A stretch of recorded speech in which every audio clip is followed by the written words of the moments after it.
Tensions have been flying high between the President of Uganda Law Society, Isaac Ssemakade, and the entire judiciary, where we find that Ssemakade versus a number of judges who are aggrieved by the way he has been exposing them in or on social media. Well, in this edition of Legal News Daily, I'm going to discuss everything concerning why the fact that the Minister of Justice, Norbert Mao, has said and stated that, you know what, it is embarrassing to find that Law Society and the judiciary are fighting and going head to head. Norbert Mao has now suggested a number of peace and conflict resolution mechanisms, and I'm now going to discuss all of this in this edition of Legal News Daily. So, welcome to Legal News Daily, and let's discuss everything and how you can benefit from this event moving forward. Hello everyone, welcome back to Legal News Daily. I'm your host Terry Kahuma on this channel, and straight to the point. Like I said in the previous videos that I've done on Isaac Ssemakade, our most beloved president, we find it that he has gone ahead and an extra mile to take down a number of judges who are corrupt in the eyes of the law.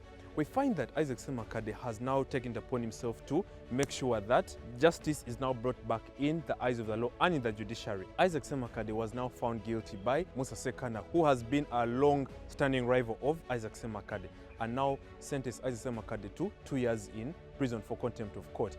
And we all know that this is a frivolous and also a ridiculous lawsuit, where we find that this was just a personal witch hunt. So Isaac Ssemakade has now gone ahead into exile and has now, through his lawyers, GEM advocates, petitioned to the High Court to have these arrest warrants rescinded. He has wanted these arrest warrants, including the Interpol/International Police arrest warrant, to be rescinded. Now, we find it that Norbert Mao has been, as Minister of Justice, he has been stating that, you know what, this is really funny in the eyes of the international world and in Uganda in general, where we find that the judiciary is now fighting with the Uganda Law Society. What are the ways of peace and conflict resolution? Number one, we have what is called the Arbitration and Conciliations Act of Uganda. Now, this act basically states that there are a number of peace and conflict resolution mechanisms under which a person can or a group of people can find conflict resolution in.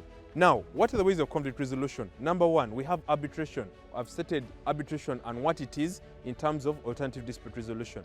Arbitration in brief is a situation where two parties are conflicting. We have Mary and John, and then we are going to appoint an arbitrator, or we are going to jointly elect an arbitrator who is going to try and bring peace between the two parties, and therefore he will give his arbitration report, or he will give his arbitration findings. And therefore, if at all this conflict goes to competent court, either magistrate's court or a high court, then the arbitrator's report or arbitrator's findings will be used by the judge. It's not binding on the judge, but he will use it. Secondly, we also have what's called mediation. Mediation is still a cousin to arbitration, where we have Mary and John conflicting, but a mediator's role is to try to bring peace, foster peace between the two parties. However, the mediator does not give his final ruling